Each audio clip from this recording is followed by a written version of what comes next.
It's from Roloff van den Broek, from his work entitled Gnosticism. He explains that the Gnostic religion is understood as a phenomenon that flourished in the great myths of the 2nd and 3rd century, which spread across the Middle East and Roman Empire, up to the Far East. Van den Broek enumerates 4 typical features of Gnosticism. 1. A distinction is made between the highest unknown God and the imperfect or plainly evil creator God, who is often identified with the God of the Bible. 2. This is often connected with an extensive description of the divine world, or pleroma, from which the essential core of human beings derives, and of a disastrous fall of a divine being, Sophia or wisdom, in this upper world. 3. As a result, humankind has become entrapped in the earthly condition of oblivion and death, from which it is saved by the revelation of gnosis by one or more heavenly messengers. 4. Salvation is often actualized and celebrated in rituals that are performed within the Gnostic community. Or we can take the simple definition of Andrew Philip Smith from his book, John the Baptist and the Gnostics. It goes, stuff like what the ancient Gnostics used to do. I should mention that an important component of Gnosticism, and certainly Gnosis, is gratitude. And you can certainly find it aplenty in the Nag Hammadi library and Hermetic texts. In many hymns and prayers, even in the surliest Sethian gospel. The truth of this universe is horror, but this also comes with awe, for there is a knowledge of higher realities, and that something can be done to rescue the light from the darkness of mere being. There's no reason one can't hold awe and horror at the same time in one's mind, and they're probably overlapping feelings when you think about it. Let us end with the prayer of thanksgiving from the Nag Hammadi library. We give thanks to you. Every soul and heart is lifted up to you. Undisturbed name, honored with the name, quote, God, and praised with the name, quote, Father. For to everyone and everything comes the fatherly kindness and affection of love, and any teaching there may be that is sweet and plain, giving us mind, speech, and knowledge. Mind, so that we may understand you. Speech, so that we may expound you. Knowledge, so that we may know you. We rejoice, having been illuminated by your knowledge. We rejoice because you have shown us yourself. We rejoice because while we are in the body, you have made us divine through your knowledge.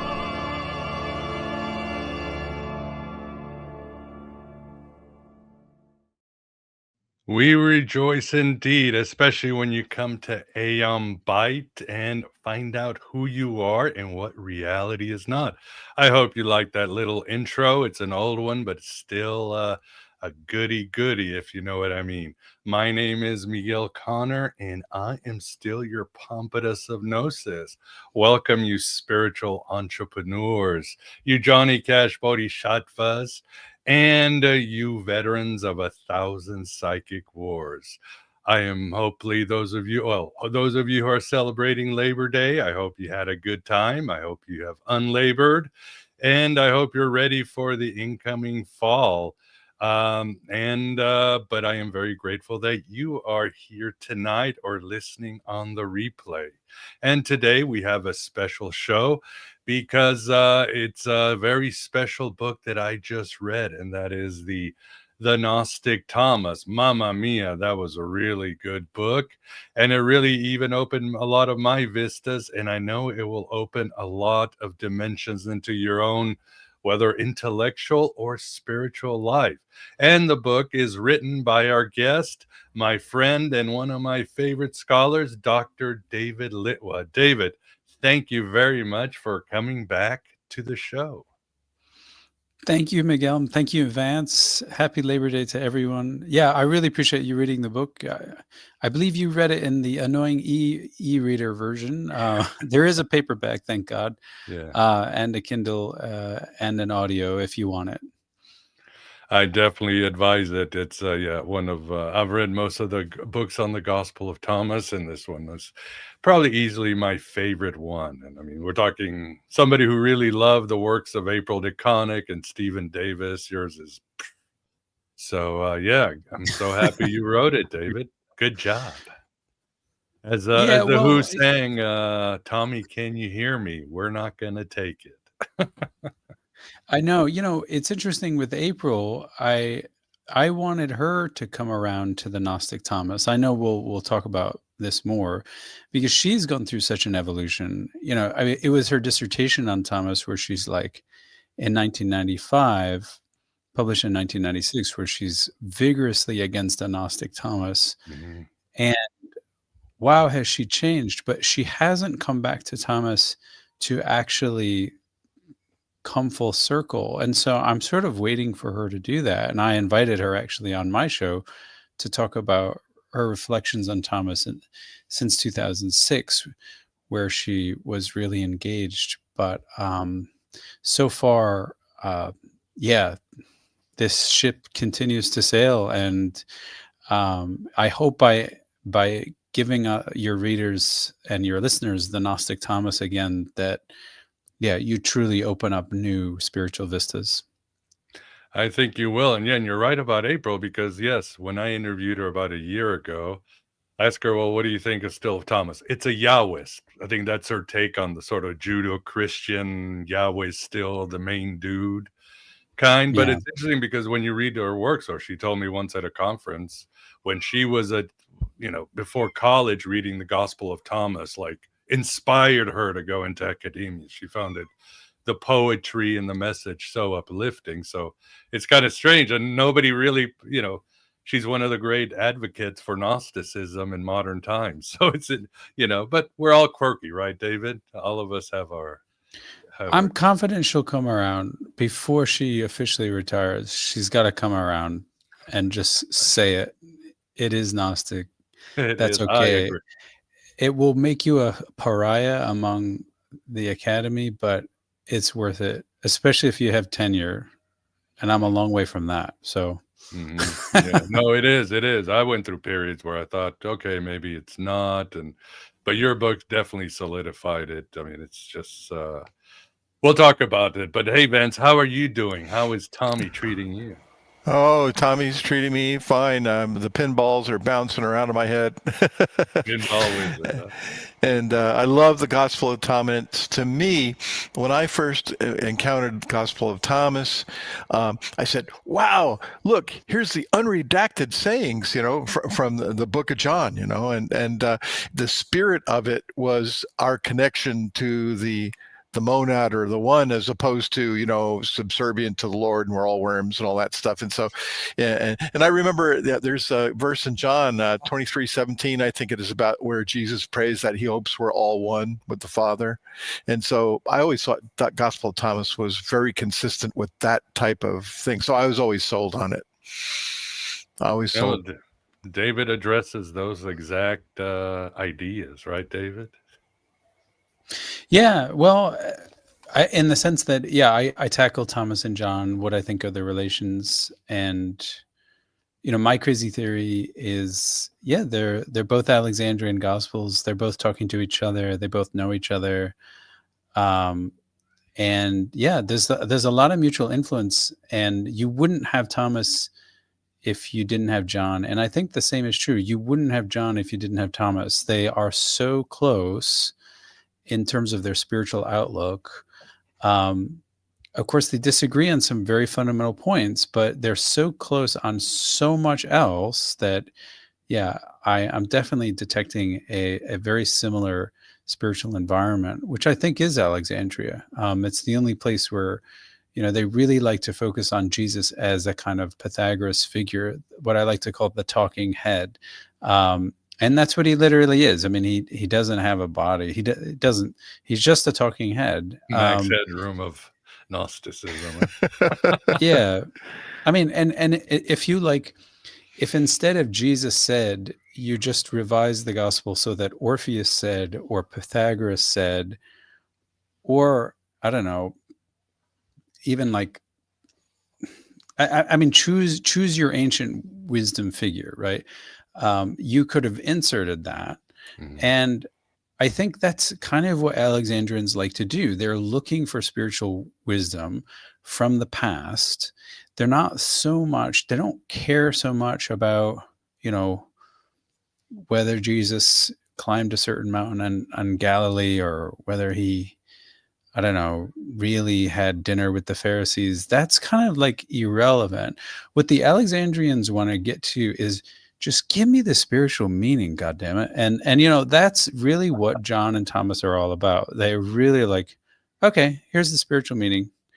And so it's ironic that in our day and age, especially in the 80s and 90s and into the 2000s, people were like, yeah, well, the reason why this stuff is valuable is because we can mine it for history.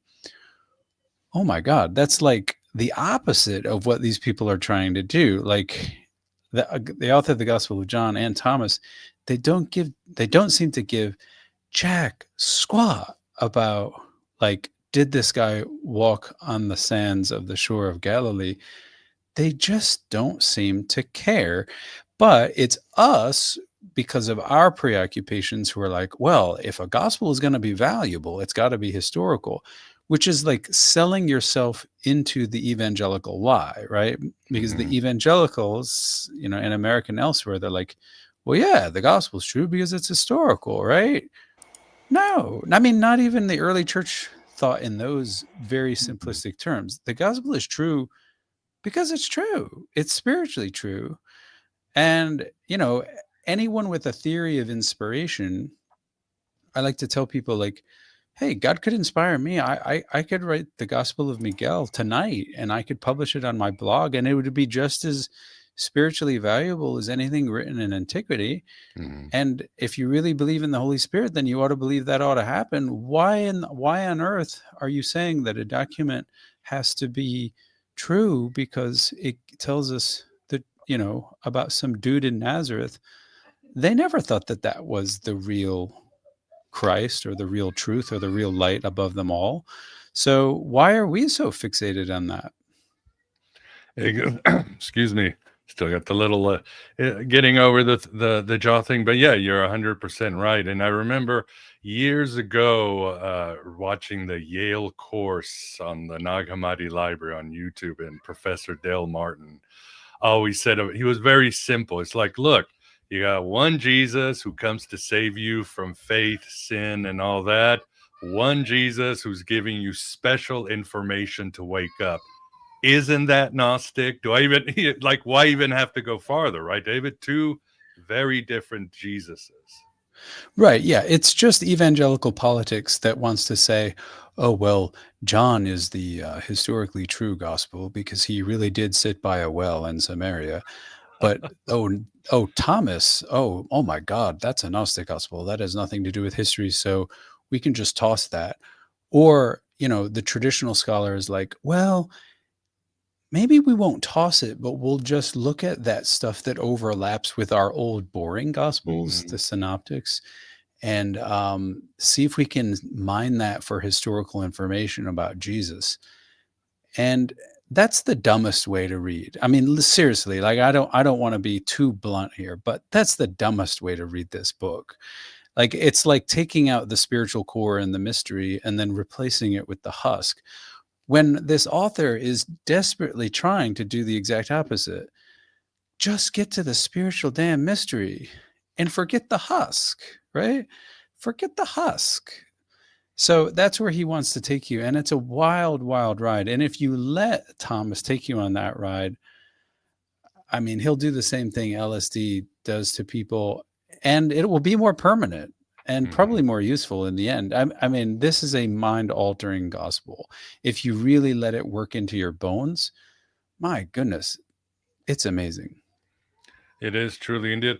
So I want to get to the Gnostic part, but first you talk about when you keep saying Alexandrian, that kind of goes against conventional wisdom, right? Because even again, most scholars are Syrian. It's it's part of the Thomasine literature with Thomas the Contender and Acts of Thomas. These sort of very encratic, kind of surly people, mystic Christians in Syria. But you say Alexandria. What would you say is the evidence that it started Alexandria beyond the message and the Jesus part? Yeah, I mean, so I respectfully disagree with good scholars on this one. Um, it's really Helmut Kester at Harvard, a couple others who really pushed for a Syrian Thomas. Mhm. And I don't want to deny that Thomas as an apostle became really important for Syria, especially in the 3rd century, when we can actually document it. But it's important to remember the Gospel of Thomas is a 2nd century text. I think an early 2nd century text. So what we have to do historically is we have to say, who's quoting it first? Right. Does anyone in Syria quote it first? Who are the earliest known quoters of the Gospel of Thomas? And the answer to that might surprise people, but the earliest known quoter whom everyone agrees is quoting is the Nicene preacher. And the Nicene preacher is a wild, wild ride, an Alexandrian preacher, and who's just like saying like the truth of Christianity is in the mystery cults. And the mystery cults has the truth of Christianity, and Addis is Jesus and Jesus is Addis. And that's purely Alexandrian. They love to mix and match, and that's syncretism. That's Alexandrian to the core. But what I noticed, and I've got a recent article on this in the Journal of Biblical Literature, I noticed that there were people earlier than the Nicene preacher who were quoting Thomas.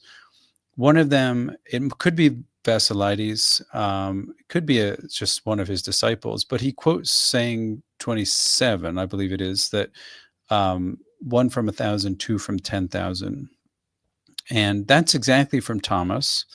And in terms of 2nd century texts, that's only in Thomas, right? So that will appear later in like 4th and 5th century, but that saying 1 from 1,000, 2 from 10,000, that's Thomas, and that is also Basilides who knows that saying. And since we can locate Basilides really well, we can actually pinpoint who's where that text is.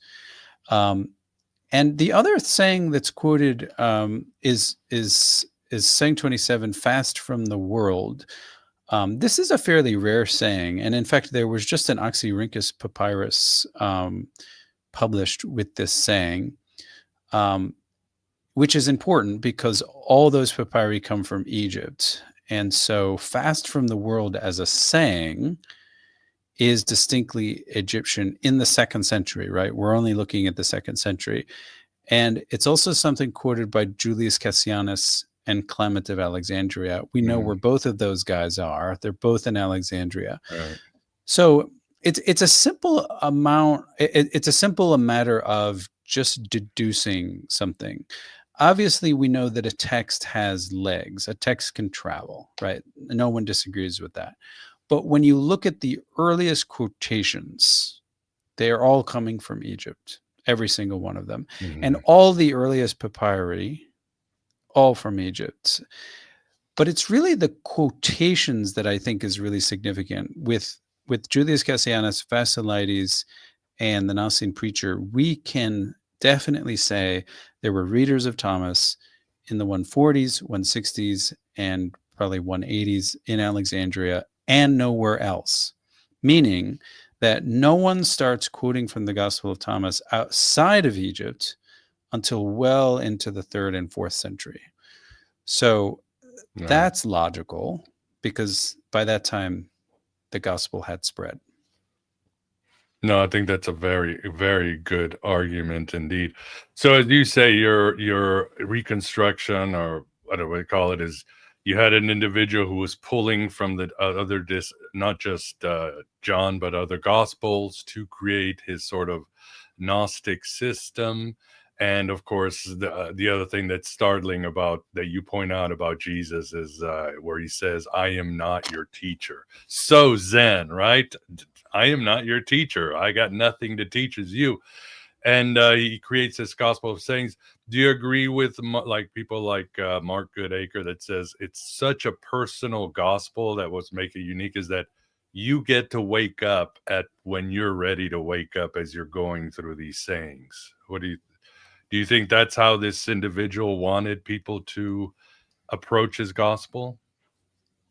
Yeah, I do. Yeah. So we know that the earliest receivers of Thomas are Gnostic. Mm, And, this is even true in the Nag Hammadi library, where it's right after the Secret Book of John and right before the Gospel of Philip. So they right. want to make it Gnostic.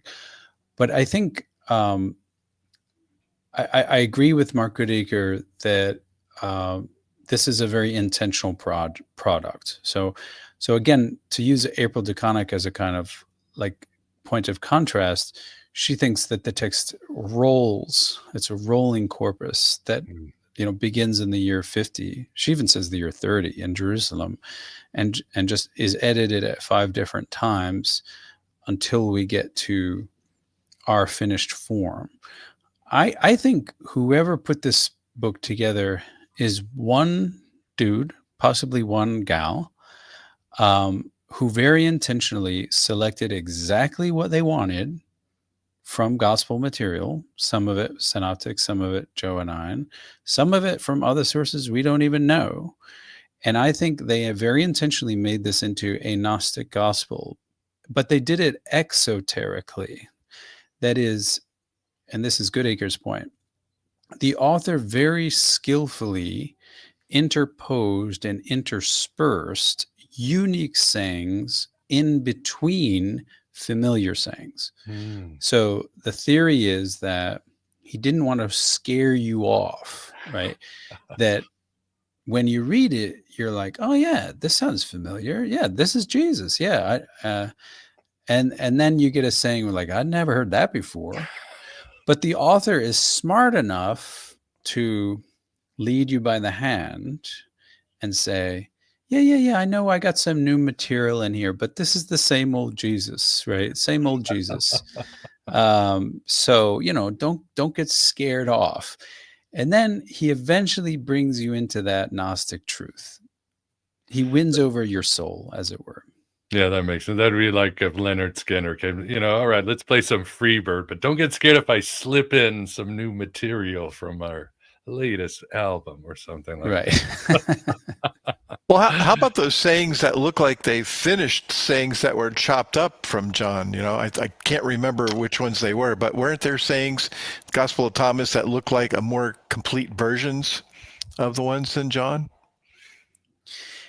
Yeah, I mean, not necessarily more complete, but in a sense rearranged and put in different places, tweaked. The editor of the Gospel of Thomas is very good at tweaking things, both synoptic and Johannine material.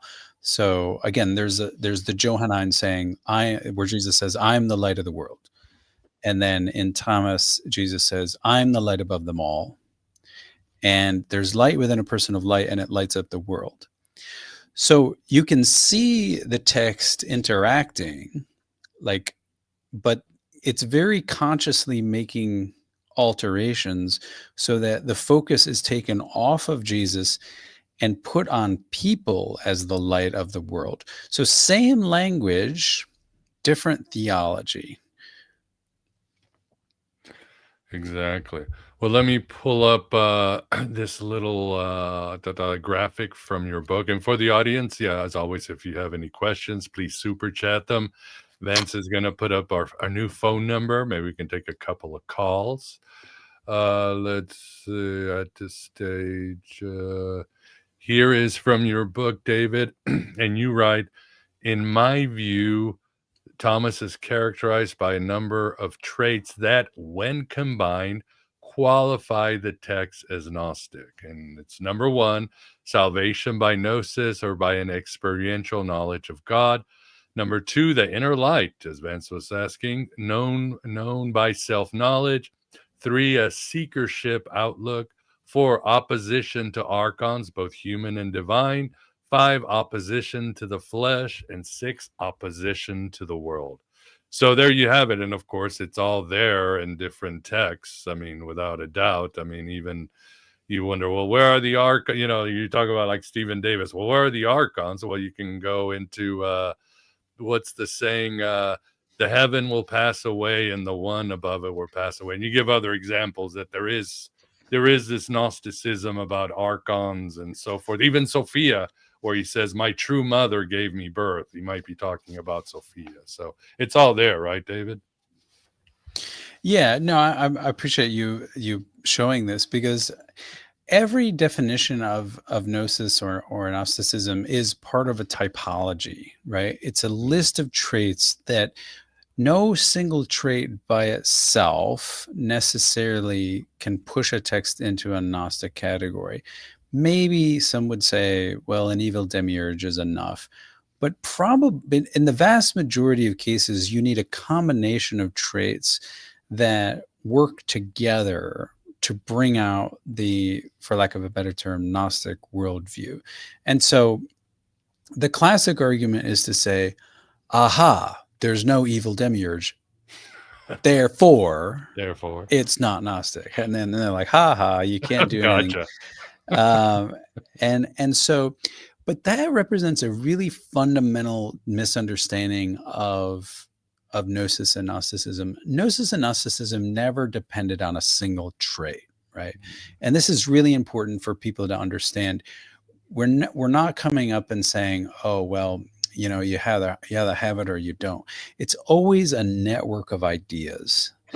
And it's interesting that in recent scholarship, there has been some people warming up to the idea that there's an evil demiurge in the Gospel of Thomas. And it's based on the idea of saying 100, where the author of Thomas modifies the saying. It's the classic saying, give to Caesar what is Caesar's, give to God what is God's. But then the author of Thomas adds in the third contrast, and give to me what is mine.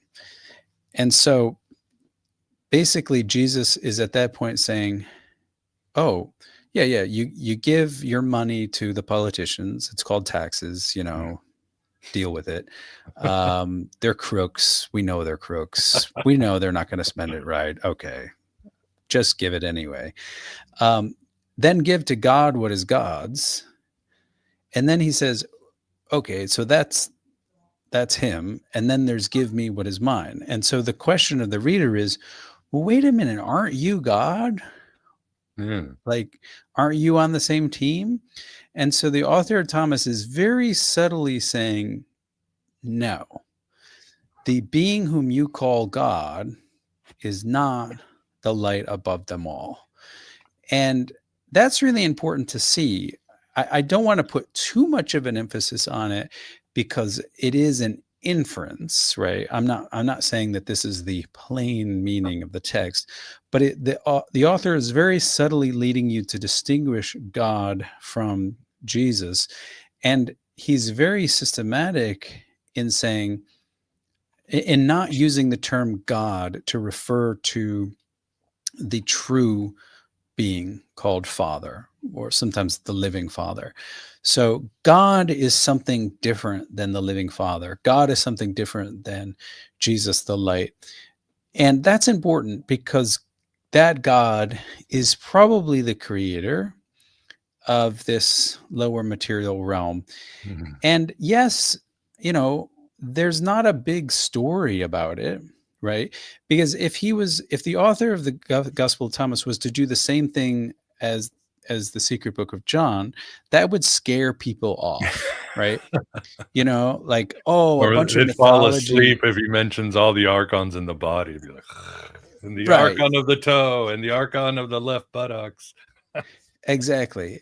And, you know, the fact is, this author is smart enough to know that once you insert that highly what is called mythological material, a lot of readers get turned off, because they've been programmed by, you know, Christian leaders to say, oh, yeah, those texts are Gnostic. avoid those ones or even burn those ones. Right. But what this author does is genius, is he starts getting you thinking about the distinction between God and the Father and God and Jesus in a very subtle way, so that you're primed for the secret book of John, and it doesn't hit you like a load of bricks, right? So he's holding your hand to help the reader make that inference, but he's not banging you over the head with this big lion-headed monster out there, because that's too easy to write off, right? It's too easy to write off that kind of highly,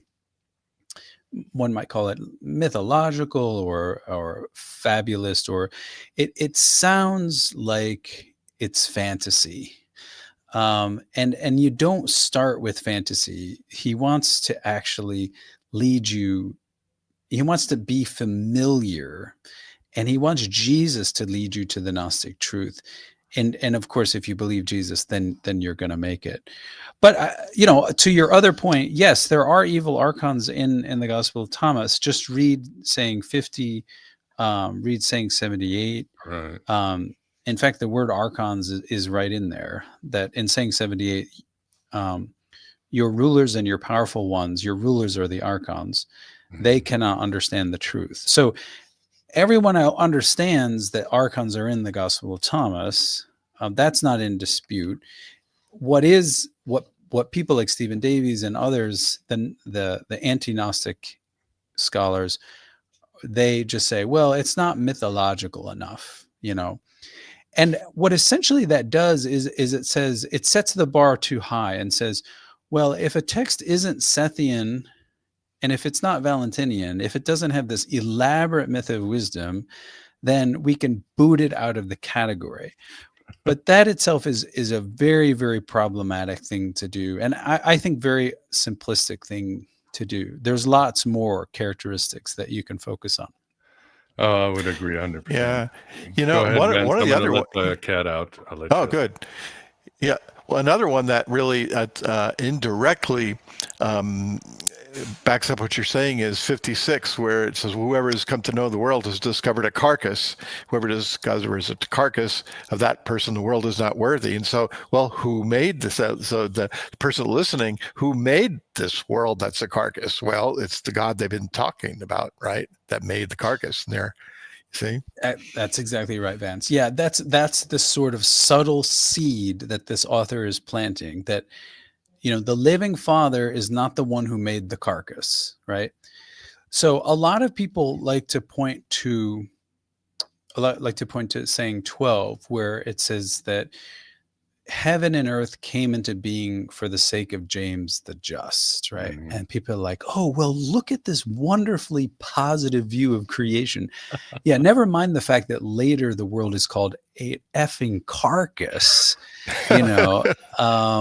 So it's sort of like saying like, oh yeah, James is a really cool guy. For him, a carcass came into being. Yeah. That's essentially what the author of Thomas is saying, because that's what the world is.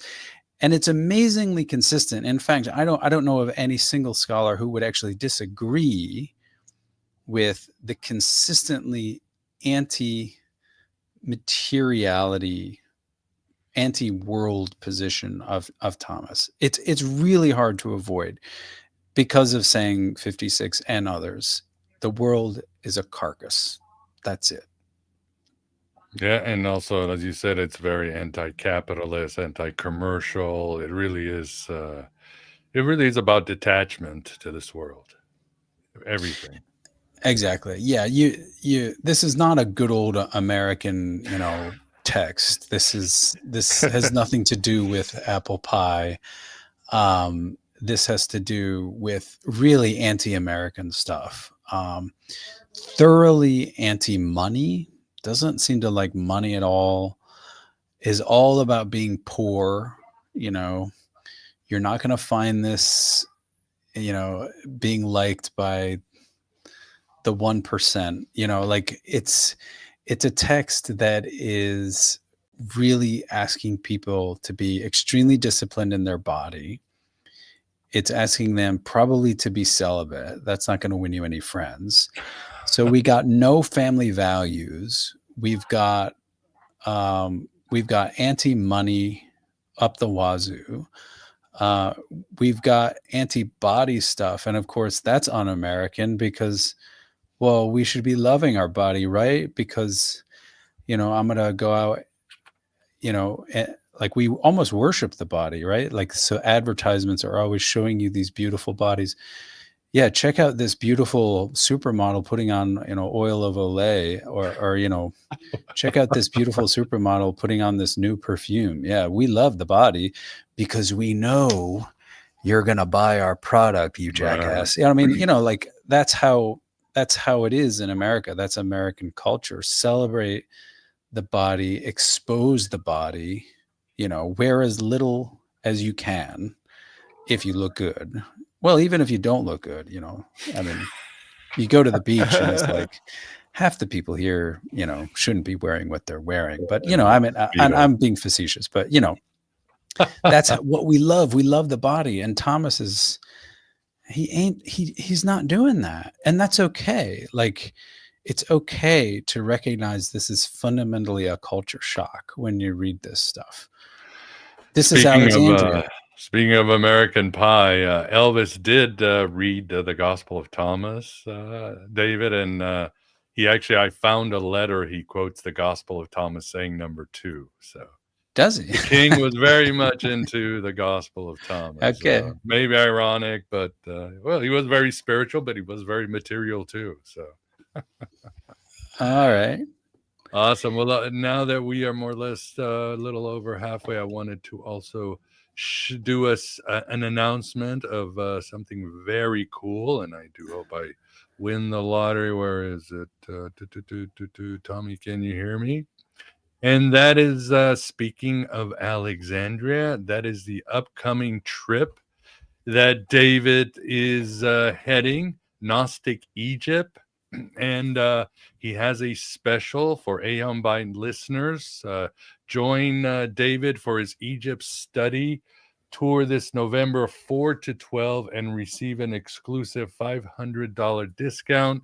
Use codes GNE500. It will expire on September 13th, 2025. There is the link. I do have it on the show notes, whether you're on YouTube or a podcast provider.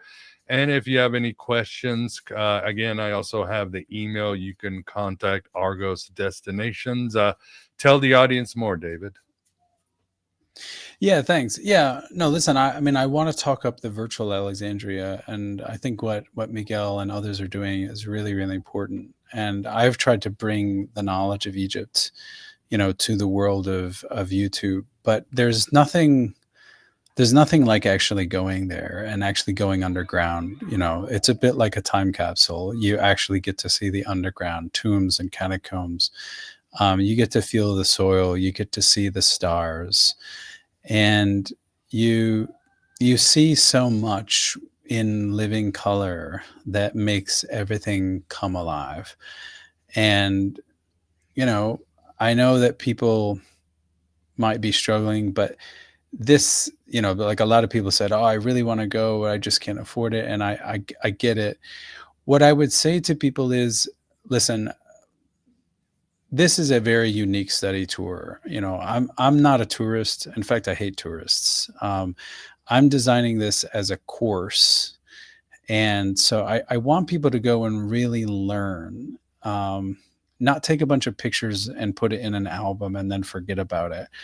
Or, just like have it go so fast where you don't understand what's going on. I'm going to be walking you through it. We've got our own Egyptologist. This is a very unique trip. I'm not planning to do this again. This is an open door. So just take it as a call from the divine. A lot of people feel a spiritual tug to do this. I don't think this is going to happen again. It's never, in fact, I can say for certain, it's never going to happen again in this form. And so if you're thinking like, oh, I'll catch you next year. No, folks, this is it. We've designed this as a very unique tour to get you to Alexandria and Hermopolis. Obviously all the great sites in Cairo, Saqqara, but we'll be going off the beaten path, and we've designed it to bring to light so much more than you could ever imagine. So do consider it. I know the Trump tariffs.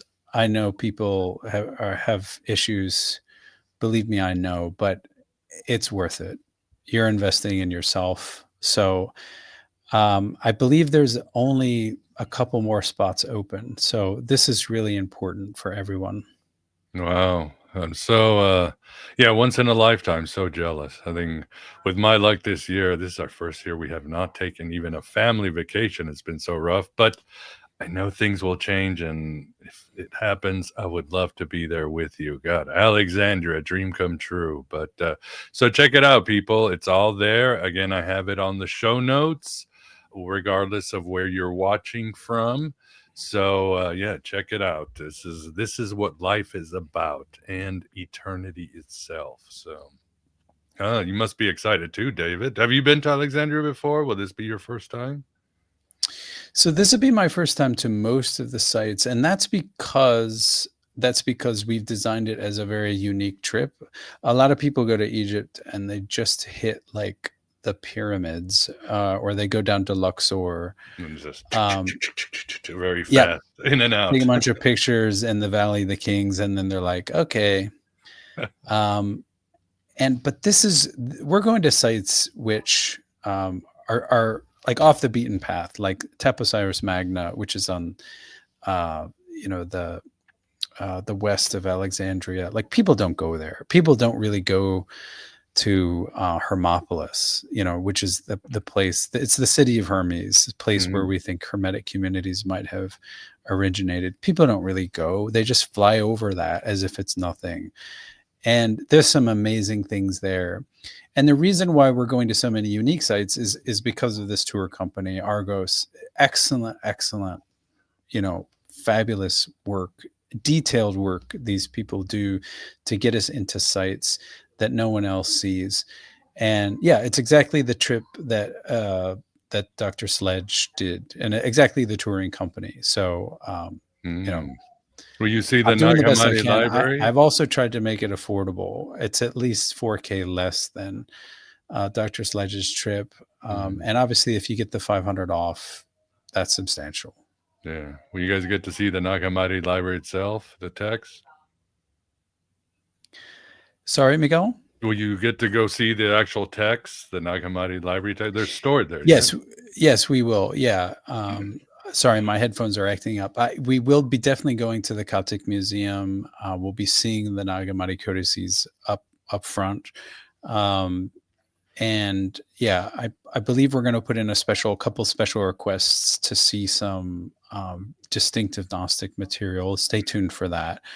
But yeah, there's a whole museum of Coptic materials in there. Just very, very interesting stuff, like stuff that would blow your mind, stuff that you could spend 1,000 years on YouTube, you'd never hear about. Like, wow, it's cool. God, if I was going, I would feel like Nicolas Cage in Independence. And what's the name of the movie? Where I'm going to steal the secret book of John instead of the Declaration. I mean, just walk out of it in my pocket or something. Well, there's 2 other copies, right? I mean, I won't miss it. You'd have to get your library card from the Library of Alexandria first. Yeah, something like that. Oh, well. Yeah, well, the Christians destroyed 90% of the book. So, but yeah, take what you can get. Yeah, National Treasure, Nicolas Cage. That's what I was referencing. Oh, awesome. Well, check it out, people. And yes, as we get towards the end, Vince will open the phone lines. If you have a question about the Gospel of Thomas, please call in. This is your chance. You see the number floating down there. But my next question, David, is that this has obviously been a little contentious question. And that is always saying number 114, the one, the famous saying that gets everybody cringy about when Peter, of course, he's being Peter, And basically, Jesus says, "Okay, fine, we'll turn Mary Magdalene into a man since you're telling me that women are not worth it." So, tell us about the way you see it and how. Well, it's very cool. Yeah, well, the Gospel of Thomas is not woke, but it's also not misogynist. I mean, that's pretty clear from the other sayings. So, some people are like, "Oh, yeah, it's misogynist," but I don't think so. Mary has a voice in saying 21. She's obviously an important disciple. Salome is obviously an important disciple, and she says that she's, in the inner circle. So we know that women are in the inner circle. And the way that saying 114 is structured is to say exactly what you said, that it makes Peter look like an idiot. And of course he is. He already is an idiot. We know that from saying 13, where he gets Jesus's identity wrong. So we already know that Peter's an idiot. So when he pipes up in saying 114, yeah, just more idiotic shit coming out of that mouth.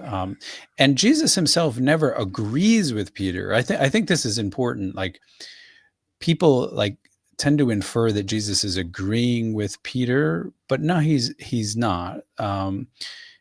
Peter's position is, we don't want any women here. Mhm. Jesus's position is, don't worry about that. I'll make her male, just as you males. And notice that when he refers to you males, he's not like including himself. He's not like, it's not like a macho kind of party where it's like, yo, and me and the boys, yeah, we don't need those women. No, he's not at all agreeing with that. But one thing that I would advise people is, the Gospel of Thomas is Platonist. And if you're not familiar with Platonism, I really encourage you, go look up, go learn about Platonism, read some of Plato's dialogues, go to a good library, get a good book on Platonism. This is really important. So a very consistent symbol in Platonism is, and this is all over Nag Hammadi, it shouldn't surprise anyone at all, female and male, they're symbols. The male is symbolic of nous, and the female is symbolic of flesh. And so there it is.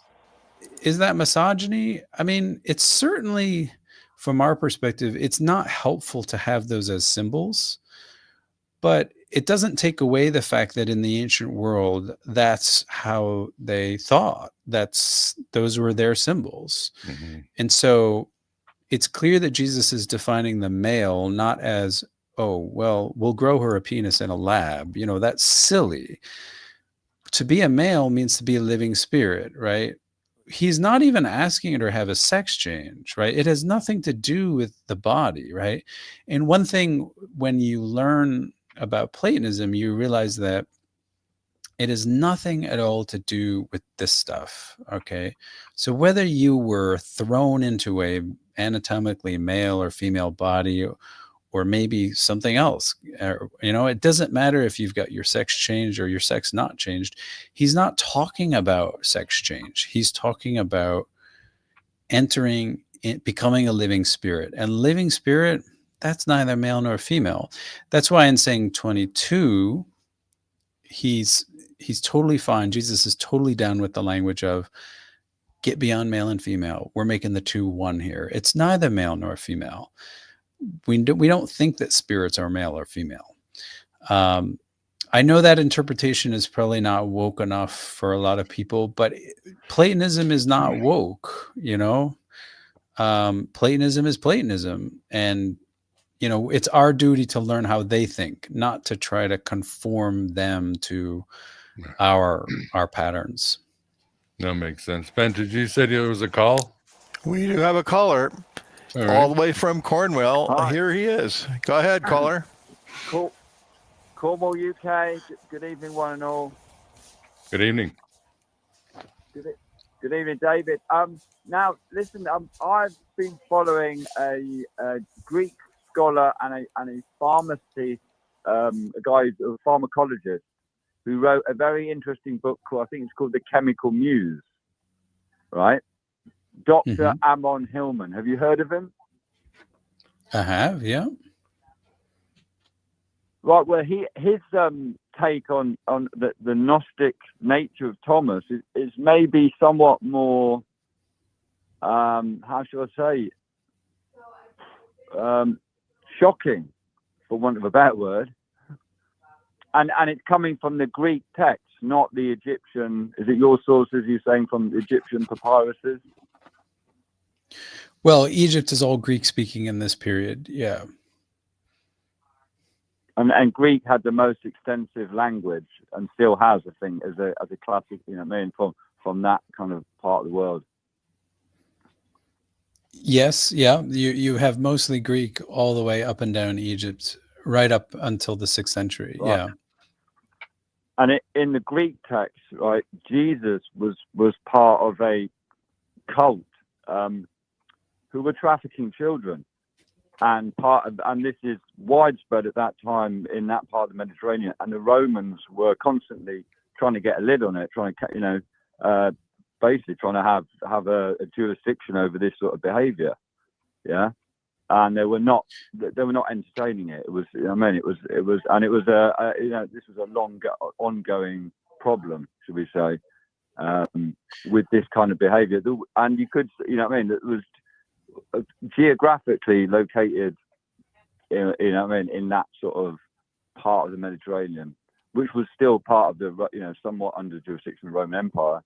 Anyway, cut long story short, Jesus was, you know, accused of being found in a park at 3 a.m. And this is what I was taught as a Catholic. And this was made as this was the main part of, I don't know, part of the crucifixion of Jesus. You know, but in this Greek text, yeah, he's caught in a park with a child that's drugged, and this was part of the kind of cult behavior of the times. And the Romans Are you not thinking having it, of the hence they secret arrested. Gospel of Mark? Is that what you're thinking of? No, that's his reading from the Gospel of Mark. The little kid or the kid in white, the robe. Yeah, this is the garden. Is it the Garden of Gethsemane? You know, and this is taught in Roman Catholic circles. It's taught in Christian. You know, it's part of the monotheist myth of Jesus.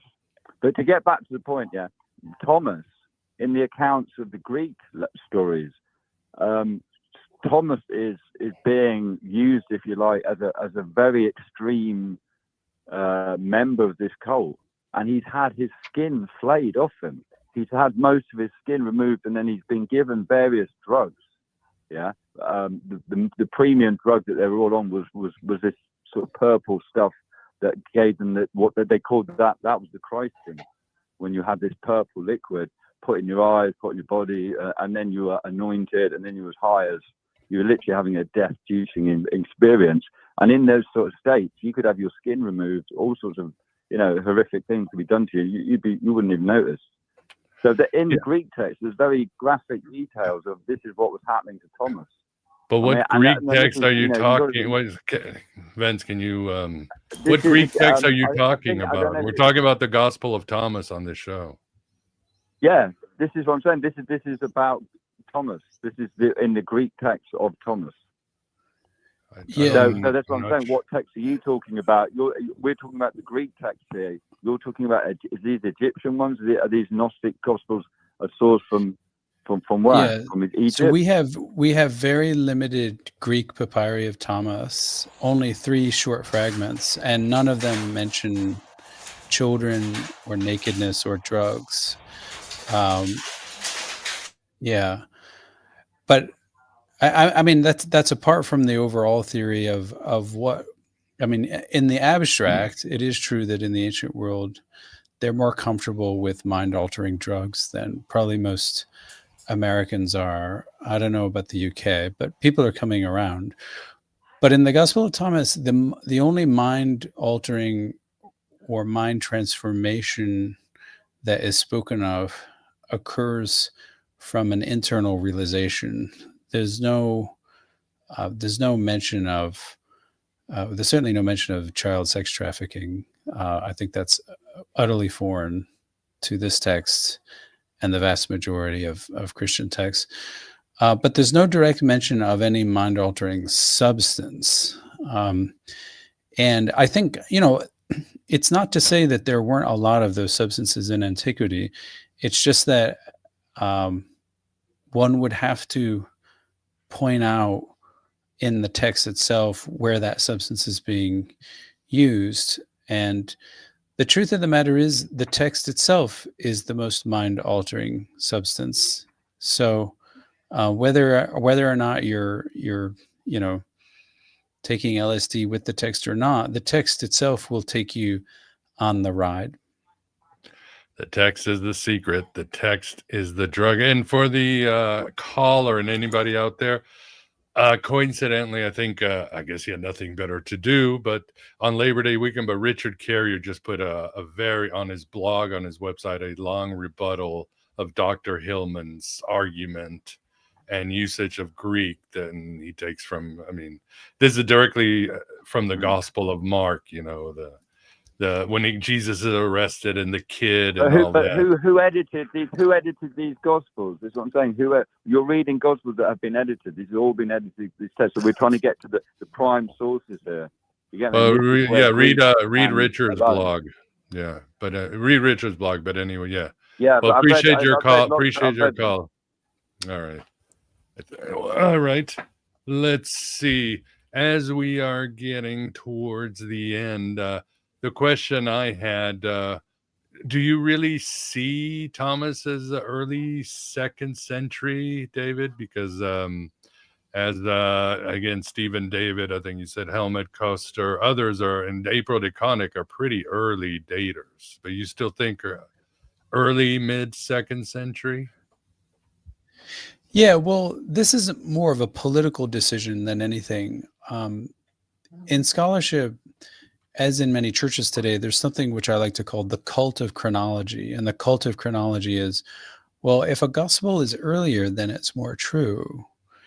And obviously that makes no sense at all, especially when you're trying to seek a text for spiritual truth.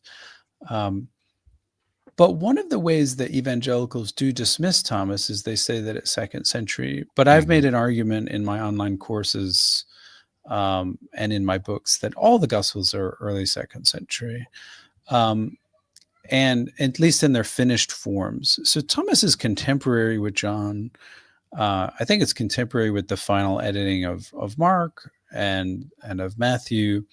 So this isn't really a question of chronology. But I think, scholars have fallen into the trap of saying, well, they mean well, and they want to say, well, we really want people to read the Gospel of Thomas. And so we know that we're going to get more readers if we tell people that these are the original sayings of Jesus from the year 30. And of course, we have to cover our tracks and, be sophisticated, and, we'll have this very elaborate theory of editing.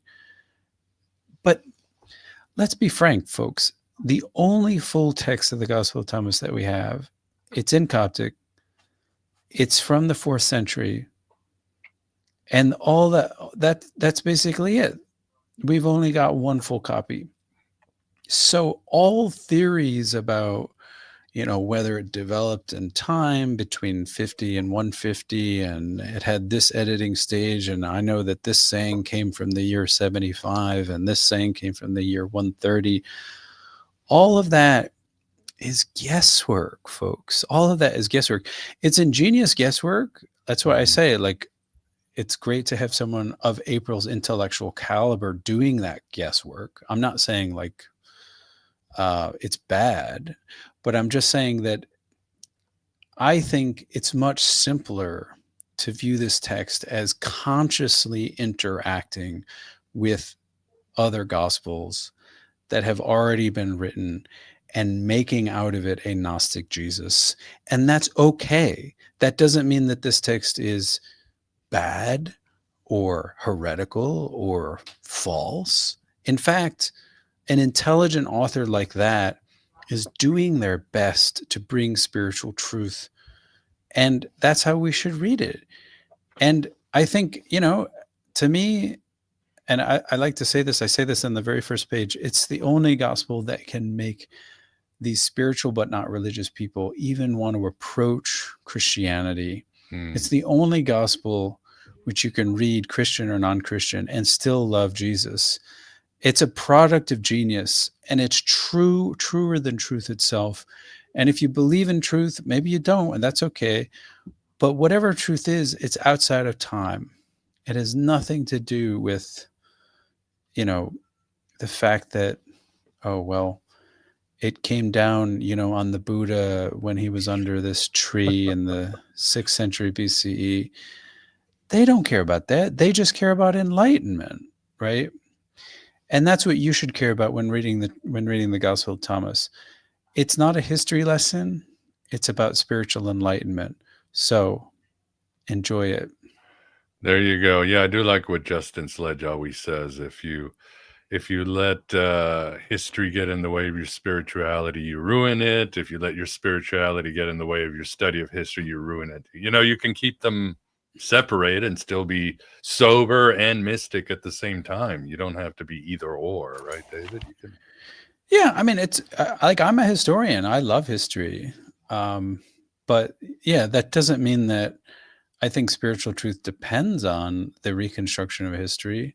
I mean, that would be a very stupid thing. That'd be like, because I'm just a scholar, all history is guesswork anyway. The past is past. The only way we could get it back is with a time machine. And I don't think we have one of those.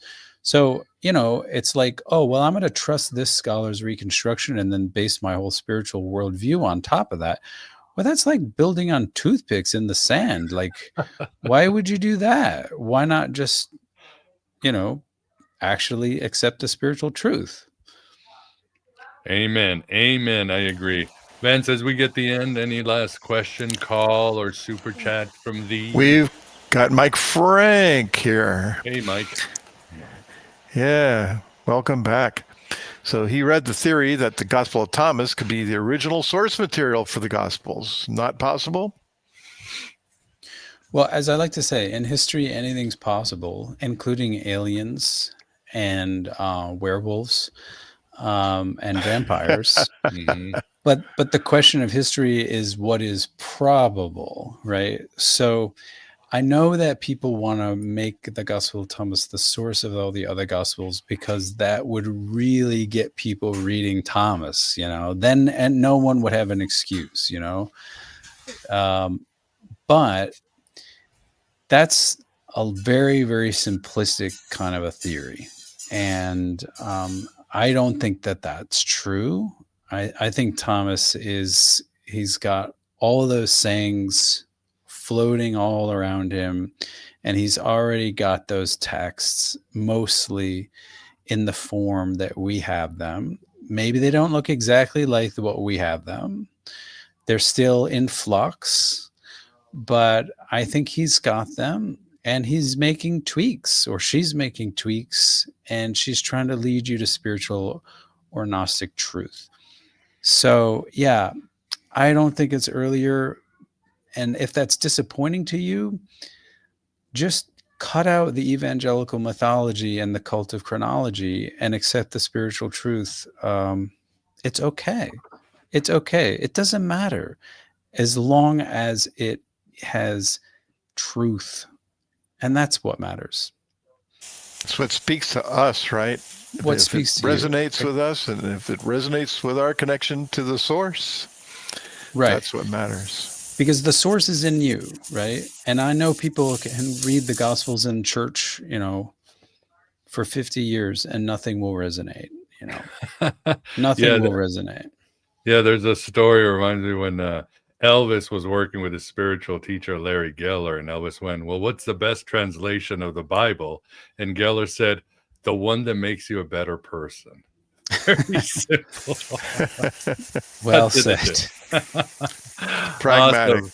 Yeah. Well, we are at the end. Another great interview with Dr. David Litwa. Glad to see everybody tonight. And great comments, questions. But first I will say, Vance, thanks for keeping us company on this journey. Oh, you bet. Had a phone Thank call, you. had a super chat, and it's always great to see you, David, and to hear your notes of wisdom. I was looking forward to this, and now I can see I was right. Well, it's my secret hope. You or someone out there will end up in Egypt so that we can see each other in the flesh. Not that the flesh is the true self, but it's still important. Yeah, I'm going to drag my carcass to Egypt. I hope you can drag your carcass to Egypt as well. There you go. There you go. Again, on Gnostic Egypt is on the show notes. So check it out, and let's hope stranger things have happened. But as always, David, great to see you. And for the audience, definitely get the Gnostic Thomas in any format. It will really deepen your understanding of the Gnostics and just good old useful spirituality in general. It will definitely it'll bring a smile to your face, as the Joker said in bed. So, a real smile. So, but yeah, as always, David, thanks for joining us. Really appreciate it. Thank you, gentlemen. Appreciate that. And for everybody else, Tommy, can you hear me? Thanks for joining us, and we will see you soon. Take care, everybody, and have a good rest of your week and an awesome September.